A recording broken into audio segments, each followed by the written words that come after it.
Welcome back to the channel, everybody. I am Mick Alphanine. So we're going to begin here with an article on cryptoslate.com. It's titled, Ripple CEO says SEC has no infrastructure for registered tokens. Let's read this little tidbit here. Brad Garlinghouse said the United States Securities and Exchange Commission has, quote, no infrastructure for a registered token to trade, nor provided any clarity on what these tokens are. Garlinghouse noted that the SEC, under Chair Gary Gensler, has severely urged crypto firms to register with the financial regulator. However, the commission has failed to provide a framework for trading registered tokens and what these tokens are. According to Garlinghouse, the SEC's moves have declared war against the crypto industry. They have. It's not according to Garlinghouse. They have. They've been going to war with everybody, even firms I've never even heard of before. But let's continue on. The regulator brought several enforcement actions against crypto firms that allegedly violated federal securities laws. The Ripple chief highlighted the regulatory works in the European Union and questioned why the same was not happening in the US. Well, Mr. Garlinghouse, I have actually pointed out that they're trying to roll regulations out not only in Europe, but also in Australia, Thailand, United Arab Emirates, pretty much everywhere else, not just the European Union. That sounds good, but pretty much everywhere else, they're positioning themselves to win and make life-changing wealth. And not only just making life-changing wealth, but utilizing systems that is going to allow their small businesses and large businesses to explode. So, there's something strange going on in the United States. Let's just put it that way. Let's continue right here. It says, the EU's markets in crypto assets MiCA framework would transform the region's regulatory landscape to benefit the crypto industry. The guideline is awaiting a final vote in April. It says crypto needs to rebuild trust. Does it really? Because of a few bad actors, all of crypto needs to regain trust. That's ridiculous. How many different, listen, I'll put it this way. They allege that Sam Bankman-Fried paid 300 politicians. That's what the article says. It's not what I'm saying. That's what the article said. Over 300 politicians received illegal monies from Sam Bankman-Fried. Is anyone doing anything about that? Do they feel they need to change the structure of politics? I'm sure there's some bank people mixed up in there as well, but that's allegedly. You can do your own research on that. Do we need to change? Well, we really do, but I'm just being rhetorical here. Right? I already know the answer, but they're not calling that out. But the entire crypto industry needs to rebuild trust. When the entirety of the legacy system that doesn't deserve any trust whatsoever. They are the most untrustworthy beings on the planet. Just my humble opinion. You could disagree, and I respect that. It says, meanwhile, Garlinghouse said firms operating in the U.S. crypto industry must rebuild trust by enabling more transparency and creating utility. Yeah, I agree with Brad Garlinghouse on most things. That doesn't mean I'm agree with him on everything. We don't need to. We can spar. We can disagree, agree to disagree, and still we're all going to win. So like on this, I see where he's going. I understand. He's keeping things acute, but I don't need to. I can keep things obtuse. The entirety of the legacy system is highly corrupt. Simple as that. Crypto needs to just continue to do what it's been doing. The bank coins haven't ruined anyone's trust. Or I don't know how to phrase that better. My apologies. But the bank coins don't need to curry any more trust. They've been trustworthy the entire time. We're going to see with this case, right? If the court systems agree. He said this was the, quote, only way we collectively move forward. We can move forward without them. We don't need the bank system. They need us. We'll take their money, but we don't need them. If we wanted to, we could provide wallets and accounts to be used just like bank accounts, but differently because we're decentralized, right? And we could take a massive swath of that money. What would it do to the price of XRP? You and I both know we can do that. You and I both know the price of XRP would skyrocket. Same thing with XLM and Algorand. We know this for a fact, but we're congealing with them because they're like petulant children. So they're throwing a fit. They're trying to stand in our way while all the while trying to use us, really not understanding that we're winning. We're in full control. We're in the driver's seat the entire time. But we'll take that capital, no problem. We'll definitely take that capital. But yeah, I don't agree with that notion that we need them. No, they need us. They lack liquidity. You think not? I have an article here that's talking about them. Another bank. They already came out before, said the UK banks are not too big to fail anymore. They don't have any liquidity. You saw Japan inject liquidity into their financial system. You saw that, right? So you have the UK, you got Japan injecting liquidity. Then you have the United States. They're not doing any better. They lack liquidity. Their own Fed said they lack liquidity. That most of what they have has been rendered illiquid. Remember we read that? That was from the Fed. They're so the system is so terrible that the government no longer wants to bail them out, which really, come on, government bailout, really, that's coming from taxpayers' money. So it's really the people anyway. Really, they're taking the people's money anyway. But the government doesn't even want to do that for the banking system anymore. So now the banking system had to go to the dramatics of now we're going to take the customer's money. Since when was that good for business? You're telling me we need a corrupt, weak, archaic, limping to the finish line system like that? Then they're not going to make it to the finish line. Not without us, they're not. Absolutely not. We are far superior to them. We're going to take that money. That's just personally how I feel. It's not financial advice. I'm not a financial advisor. We're going to take that money. There's nothing that can stop us. We're going after it. We're going to have it. We're going to take it one way or the other. I'm not settling for anything but victory. We're going to have that victory one way or the other, even if it take a little bit more time. If we have to go through Supreme Court, let's go all the way. We're fighting to the bitter end, until there's no more breath in our lungs. Let's keep going. You have to have that mind state. We're going to win. You could disagree. I'm still going to have the same mind state. I can't switch it. I just can't. And everything that I do, I don't care if I'm at the gym. I don't care if I'm in the office. If I'm competing, I want to win. I'm going to give everything. I'll have to be laid 6 feet deep for you to defeat me. I mean, look, it's just a mentality. It's just a mentality. You get what I'm saying? You're going to take losses from time to time. I'm not saying go undefeated. I'm not saying that. But I'm saying at least keep that mentality. They're going to have to take the victory from us, from me, from you. Make them earn it. Don't defeat yourself. Don't at any point ever think you're going to be defeated. Ever. Come prove to me that we're going to be defeated. Beat me. Beat me. That's how I think. I can't change it now. I'm long in the tooth, folks. I can't change it. So let them earn their victory. We don't need them. They need us. Stay dominant, stay tough, stay strong. That's how I feel. Now let's continue on here. Man, when there's good news, I get excited. There's a lot of good news happening today. This article here is from zcrypto.com and it's titled, XRP lawsuit, SEC will lose. Yes, that's what I like to hear. Who said this? Who said this? That's what I like to hear. See, this person has the winner's mentality.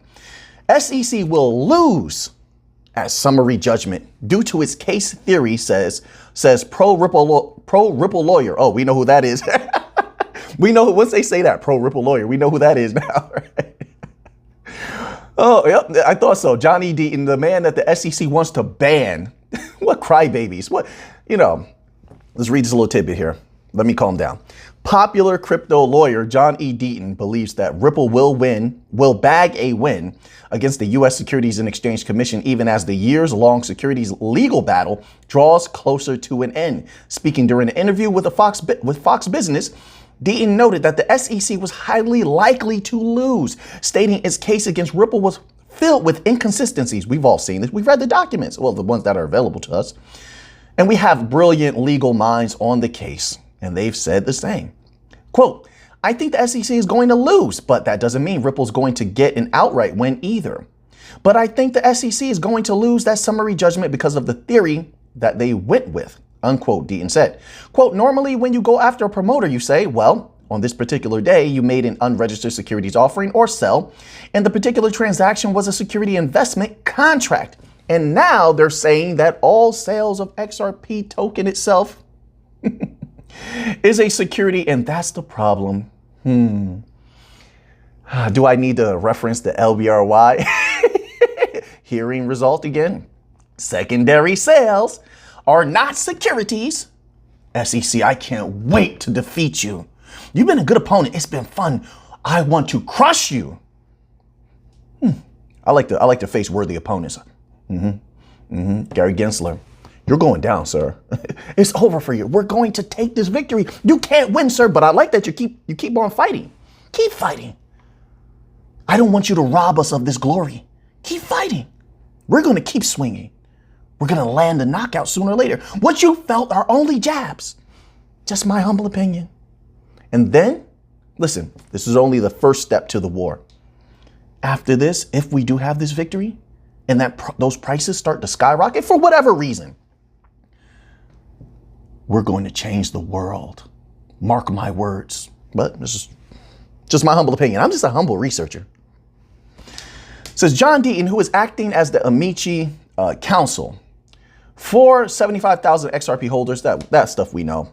It says, according to him, a win by the SEC will also shake up crypto. We're not even going to drum up that energy. We don't need to give them anything. I don't need to speak on if they were to do this or that. No, we're going to win. Let's keep the energy there. Deaton's comments come after District Judge Annalisa Torres ruled on Dalbert's motions on March the 7th, excluding the testimony of an expert witness fronted by the SEC seeking to explain to the court why people bought XRP.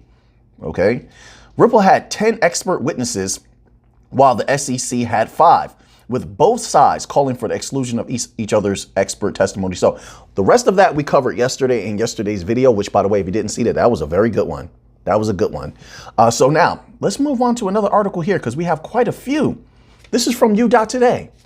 XRP price jumps 6%. Here are likely scenarios fueling uptrend. There's only one you need to know about. The case is weeks away. Weeks away.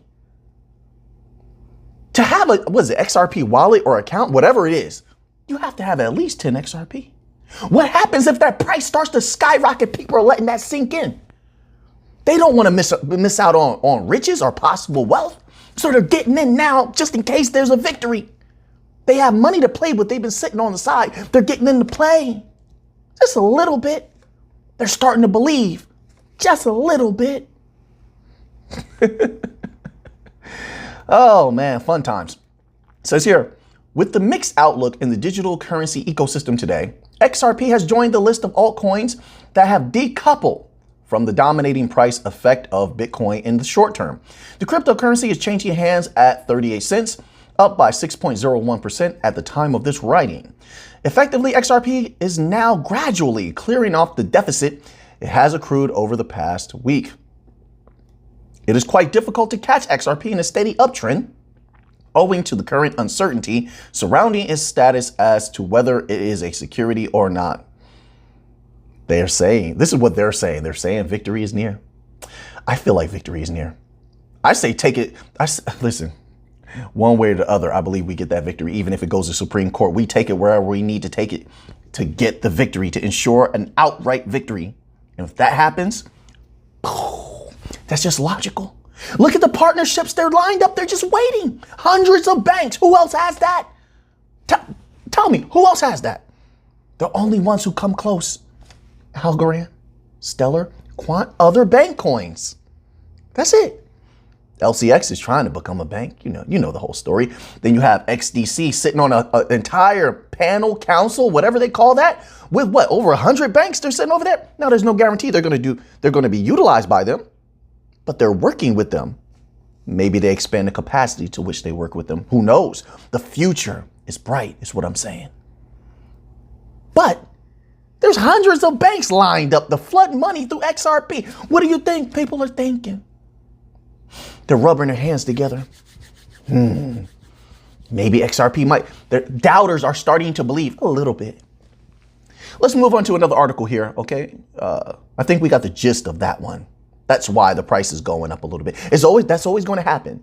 They believe, and then some doubt might come in. The Fed has some tricky things that they're doing. They might raise interest rates like I've been telling people they're going to do. Every time inflation plateaus, it goes back up again. Didn't we say that? We showed the charts and still people say, no, Alfini, no. And then what happened? It went up again. This is research, folks. We're not going just based on opinion. We're going based on data that we read. We have a little fun here from time to time, but we're talking facts. And what happened? Inflation went back up again, and now the Fed is hawkish again, saying we may have to become aggressive again. We've been telling people this for the last, 4 or 5 months? Something like that, right? Oh, man. Let's, so then we have this tweet here. This was just a tweet here from Politico Pro. And it says, SEC's Gensler rejects crypto's threat to move overseas. Oh, is that so? Oh, my heart hurts. Jeremy Hogan says, it's not a threat, quote, threat, because there's no discourse. Businesses are already moving overseas. Haven't I been telling people that? It's not just crypto. It's not just crypto. There's a lot of businesses. It's not just what the SEC is doing. This is there is a problem within the West, within the United States. I don't know what it is. They don't want that. They don't want progress to be made that they're not outright benefiting from. They don't want it to happen organically. They want to control it. They want to be the ones who benefit from it. But here's the thing, that's not happening this time. And they're scrambling because there's no way to stop it. There's no way to stop it. The rise is coming, whether they like it or not. All they did was delay the inevitable. And now they're getting smart. Now they're trying to congeal with us even more than before, so that maybe they can get a piece of the pie. What was it that the head of the ECB said? I showed you the article where the head of the ECB said that they were concerned that crypto could overtake the banks. I'm paraphrasing, but many people here screenshotted that article. Came out of that leader's mouth of the European Central Bank. What does that tell you about our power and the type of capital that we can move? Then what does it do to those prices? But anyway, yeah, so they're trying, they only delayed the inevitable. I'm just going to leave it there. But yes, many businesses are moving overseas. Many people are moving, not just overseas, but just out of the United States. They're just moving, starting businesses in other places. They're greener pastures. You see what United Arab Emirates is doing. They're making it themselves very crypto friendly. You have the UK trying to make themselves very crypto friendly. You have China trying to make themselves very crypto friendly. There's a reason for that. Whoever's at the forefront of this next explosion, this next bull run, regulatory clarity, whoever's the hub is going to make a ton of money. Make no mistake. Make no mistake. This is about big money. Bigger than anyone could imagine. Simple as that. Whether people believe or not doesn't matter to me. I'm here for the bank's money, so it doesn't matter what retail does. You could sell all of your bank coins. Wouldn't make any difference to me at all. None. Whether you buy or sell. This is not financial advice. I'm just a humble researcher. I'm going to have that bank money. Simple as that. They can't stop it. They can't stop us. Here's a tweet from Stuart Alderati. Actually, it's a series of tweets. It says, yesterday's opinion from the court on Ripple and the SEC's proposed expert opinions. If you didn't read all 57 pages, here's the TLDR. Specifically, not only is the SEC's expert on, quote, reasonable expectations of an XRP purchaser struck from the record, which is ridiculous. How would you know why we got XRP? How would you know that? Some people have family members that just literally told them, hey, just get some XRP. Like, how would you can't. Anyway, yeah, it's struck from the record, so it doesn't matter anymore. But so is their expert opinion, their expert who tried to say that what, quote, caused the price of XRP to change. On the flip side, our experts that explain how Ripple's contracts clearly differ from those in, quote, Howey tax treatment of XRP, not a security, accounting treatment of XRP, not a security, and currency experts on XRP, not a security, are allowed to stay in. That is a heck of a move. I mean, that's a heck of a chess move. We're in position, ladies and gentlemen. I'm ready. I don't know about you. I'm ready. It says, as we have said throughout, we have always felt confident about our case, and with each ruling, even more so. Victory is right there. Right there. It's right there. Oh, man, I just know when they make that announcement of victory, if that indeed does happen, I'm going to have to really contain myself. That video is going to be so insane. Just prepare. Just if you hear XRP won, Ripple won, I mean, in that case, just prepare yourselves. That's going to be probably an insane video, but I will do my best to contain myself. I'll do my best. So a little bit of XLM related news. This is huge. Yes, I like to see things like this. I want Stellar related companies, partners, collaborators in front of the banks as much as possible. This is major. This is massive, especially as now We're starting to see trickles of mass adoption, especially now that they're starting to roll out regulations where the banks at some point soon, it seems, no guarantee, but it seems soon, the banks will be able to flood the money through bank coins like XLM, Stellar, because it's for retail, right? That's what everybody said, retail. XRP, wholesale, that interbank payment money. It's almost time. So the more banks we're in front of, the better. This is a tweet from Bit at Bit Global. Bit is proud to be a gold sponsor of the 2023 at CBDC conference in Latin America. More Latin American domination. Bit and Stellar are like this. You go there and you conquer Bit. I have more. Wait, let's actually read a little bit about the CBDC conference so we know what it's all about. We have to get the facts. I like it. This is from cbdcconference.com, cbdc-conference.com. It says, what does the CBDC conference, LATAM, offer? CBDC is also a hot topic in the Spanish-speaking world. CBDC is a solution that needs to be highly tailored to the needs of different stakeholders and to the specific circumstances of the country. Only with careful consideration of the various interests can a CBDC successfully be introduced. The CBDC conference, LATAM, is the platform where the topic of CBDC is examined from a Latin American perspective. It is the meeting place where market participants can discuss CBDC. This is where deals are closed. Just like Quant told you, this is where they make partnerships at these panels, these conferences, is where they bring in new clients.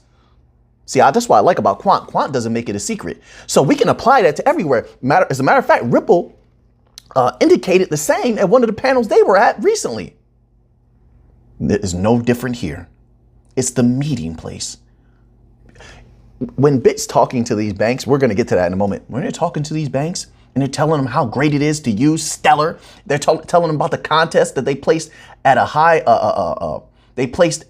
level in with the Bank of International Settlements. What did they place, like 6 or 5? I don't know, something like that. You look up for yourself.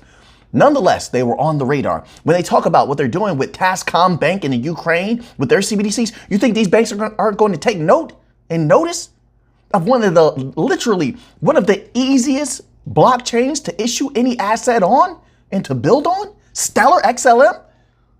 Of course they're going to take note, this is my humble opinion. They're already deep in Latin America.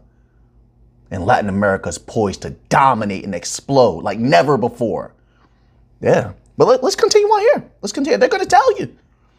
You think I'm just talking? I'm just saying things about banks and this is where they meet up? It says who should attend. They're not inviting everybody, folks. Who should attend? It says the CBDC conference, LATAM, has been created for members of the following organizations from the Spanish-speaking world. Central banks up first. Yes. I'm telling you. This is a huge opportunity, and I'm hoping, look, Bit has a great team. I believe they're going to bring in some new partnerships and deals. It's just my humble opinion. It's my hope, in my opinion. Central banks, first bullet point. Commercial banks, second bullet point. Technology providers, because we're going to have to collaborate a little bit. The CBDCs are going to be MBDCs. Trust me on this. Multi-central bank digital currencies. You see what's going on with the e-Naira. You have R3 stepping in, in combination with another company. They're all working together on this one CBDC offering. MCBDCs, folks. So yeah, technology providers, legislators, they're bringing everybody together. The next 2 years is about to get really exciting. Very exciting. That's who should attend. We're going to try to keep up to date with this. I think a lot of great information is going to come out of here. Then it says CBDC conference LATAM agenda covers several relevant topics. CBDC case studies, political and design aspects, technological aspects, financial inclusion, cross-border payments. How many closed-door meetings do you think are going to be there? I think there's going to be a lot. This is the same way at all conferences. First, you meet amongst the people. And then if there is some information you desire a little bit more, then they have offices around that you're going to have meetings in while you're in town. And in those offices, when you have those meetings after the conference and such, that's where partnerships are developed. I mean, look, a little bit is covered there. And then, of course, there's going to be phone calls and video conferences after that. But this is the starting point. We'll see what happens, everyone. But this is very exciting in my humble opinion. So now let's move on here. Oh, man. We've been covering this for a long time. So many layoffs. You just saw Amazon lay off thousands of people. Now you have Facebook coming back in for another round of layoffs. Holy smokes. Everyone says everything is okay. That's what they tell Alphanim, old Alphanim. Says here, this is from NewYorkPost.com. Meta, Facebook, to lay off thousands more just weeks after cutting 11,000 jobs. They're already back weeks later. Let's read this little tidbit here. And this is not just happening with them. This has been happening with massive companies around the United States. It says here, Meta Platforms, Inc. is set to slash thousands of more jobs this week on top of the 13% workforce reduction that CEO Mark Zuckerberg announced this past November, according to a report. The tech giant, which owns social networking behemoths Facebook and Instagram, plans to notify employees within the coming days that their services are no longer needed. Wow, could you imagine reading this article? And you work for this company and you have to sweat a little bit about whether you're going to lose your job or not. I don't like that kind of stuff. Let the employees know first, man. You know, I just don't like that. I don't like that. The latest, that's not so eloquent, but I'm just, it's the feeling of it. You know, that doesn't sit well with me. The latest job cuts that are set to be announced this week are separate from the company's overall, quote, flattening strategy. According to Bloomberg News, Meta directors and vice presidents have been asked to compile a list of employees who are deemed expendable. Wow, that's really cold-hearted. Holy smokes. Management hopes to complete the new round of layoffs just before Zuckerberg goes on parental leave.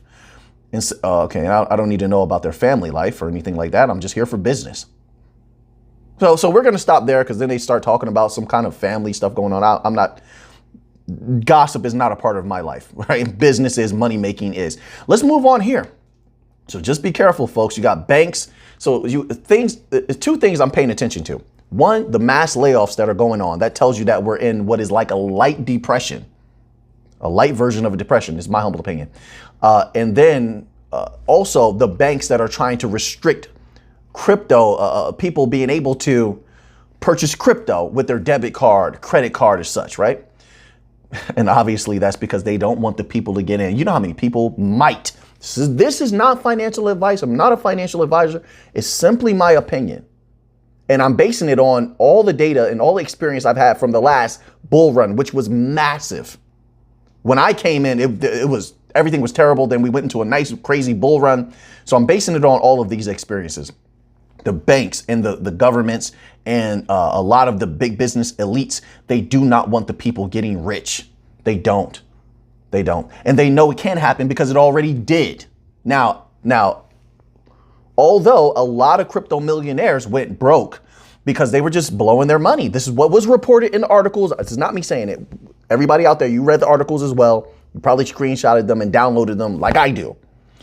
This is what the article said. They went broke spending their money on giant mansions and going to the clubs all the time, showing off multiple Lambos, all that nonsense. This is what they said.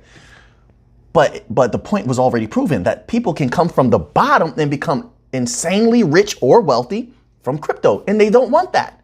So I'm keeping my eyes on those two things. Keeping my eyes on it because a lot of people still trust the banks and use the banks outright for everything. So I'm keeping my eye on that. So now we have an article here. This is from money.usnews.com. We haven't covered the Canadian dollar in quite some time. So let's do it today. It says the Canadian dollar weakened on Wednesday to a 4-month low. Woo, wow. Against its U.S. counterpart as the Bank of Canada paused its tightening campaign in a move that contrasted with the Federal Reserve's shift this week to a more hawkish message. We'll see. We'll see how long this lasts. I expect them to come into alignment with what the Fed is doing. The Bank of Canada left its key overnight interest rate on hold at 4.50%, as expected, becoming the first major central bank to move to the sidelines in the face of an anticipated easing of high inflation. Quote, so right now they are data dependent, assessing the lagged impact of hikes already put through, said Darcy Briggs, a portfolio manager at Franklin Templeton, Canada. Federal Reserve Chair Jerome Powell reaffirmed his message on Tuesday of higher and potentially faster interest rate hikes. The hawkish message has boosted the U.S. dollar against a basket of currencies, including the loonie. The Canadian dollar was trading 0.2% lower at 1.3780 to the greenback, or 72.57 U.S. cents. Sorry about that, or $72.57 U.S. cents, after touching its weakest level since November the 3rd at 1.3794. Meanwhile, economic data showed that Canada recorded a surprise trade surplus of $1.9 billion in January, driven by broad-based gains in exports. Canada's key export, oil, was down 1.6% at $76.34 a barrel, extending the previous day's losses. Canadian government bond yields were lower across a flatter curve. The 2-year was little change at 4.328%, while the 10-year was down 4 basis points at 4.78%. Okay, so I'm going to stop there. Once again, this article is on money.usnews.com. They have a lot of great articles over there. Make sure to check them out, give them some traffic. All right, so now let's move on here. So I wanted to cover this to show that we just keep hearing about bank after bank and regions of banks not having liquidity. And we're hearing it once again. This is from thenationalnews.com. No liquidity in Lebanese banks, says chief of country's banking association. Well, they're not alone. My word. Let's read this little tidbit. Lebanon's commercial banks do not have the liquidity to return money to depositors who retain their savings in the country's bank accounts, the head of the Lebanese Banking Association said on Wednesday. Quote, these numbers show beyond any doubt that there is no liquidity with the banks. The Association of Banks of Lebanon's Fadi Khalaf said in a monthly report, Lebanon's banks, please be careful. I have a lot of people out there in Lebanon. Please be careful. That's all I'm going to say. It's not financial advice. Once again, you have to say that. This is not financial advice. I'm not a financial advisor, but I would be careful. Lebanon's banks, I hate that the people have to suffer. I really do. Lebanon's banks imposed informal ad hoc capital controls at the beginning of Lebanon's economic crisis in 2019, when signs of the country's liquidity crisis first began to show, locking people out of their savings. Once again, there was a member of the Fed, I can't remember who, but everybody has the article by now, where he was talking about how much of what the Fed has and what the banks have been rendered illiquid. There's what they call also liquidity hoarding, right? We know that they lack liquidity. Once again, the capital injections that Japan had to do to their banking system, their financial system, the injections that the UK had to do with their financial system, even coming out with articles saying that UK banks are not too big to fail. Who do you trust? Let's move on here to another article. We're going to close out with a little bit of gold news. Gold always makes me happy. Oh, yes, it does. It does. This is from UK. This is strange. Why are they putting, I've seen this twice in a row. This is from uk.sports.yahoo.com. This is the second article I've seen of a financial nature on sports.yahoo. Anyway, let's read this little tidbit here. Gold steadied on Wednesday after shedding nearly 2% in the previous session on an elevated dollar, with demand for non-yielding asset blunted by Federal Reserve Chair Jerome Powell signaling more rate hikes. Spot gold was nearly flat at $1,813.85 per ounce at 1:44 p.m. after hitting its lowest since February the 28th at $1,809.27. U.S. gold futures settled 0.1% lower at $1,818.60. The dollar hovered near multi-month highs, making gold more expensive for overseas buyers. Quote, gold can rally a lot more on any dovish data. Yes, it can. I agree with that 100%. Then it can fall on any hawkish data that reaffirms Powell's comments. None of this changes. Nothing that's going on right now, in my humble opinion, changes the future of gold. The world is in for a very harsh economic time. I think what we've been through is nothing compared to what is to come. And that's going to send people fleeing to gold. And that gold price can explode if indeed that does occur. But we will see. We will see. So my position doesn't change on gold whatsoever, or silver whatsoever. The catalysts are all still there. Let's continue on here. It says here, Powell on Wednesday reaffirmed his message of higher and potentially faster interest rate that we know. Gold fell nearly 2% following Powell's comments on Tuesday. Quote, gold will trade defensively, likely straddling $1,800 into the March FOMC as Powell created uncertainty over both the size and end of rate hikes, unquote, Shields added. Adding the Fed speeding up hikes put a short-term cap on pricing and sentiment. Short-term. So this person agrees with what I'm saying. Long-term, gold is golden. I know, Alphany, that wasn't so far. I know, but it was still like, it's one of those jokes where you want to say it, you know it's not that funny, but you say it anyway because you're going to get a little chuckle. What can I do? I like to have a little bit of fun. Benchmark U.S. 10-year Treasury yields firmed on Wednesday, restricting interest in bullion. Gold's appeal tends to dim when rate hike expectations rise because higher rates increase the opportunity cost of holding non-yielding bullion. Quote, there are still several more event-driven risks the gold market needs to absorb. Powell today, jobs data on Friday, CPI on Tuesday, said Philippe Strebel, chief market strategist at Blue Line Futures in Chicago. Silver dipped to 0.1% to 20.04 per ounce. Platinum firmed 0.9% to $937.76 per ounce, and palladium dropped 1.4% to $1,367.33. So now that you have that information, what are you going to do with it? I know what I'm going to do with it. So until next time, let's get to the money.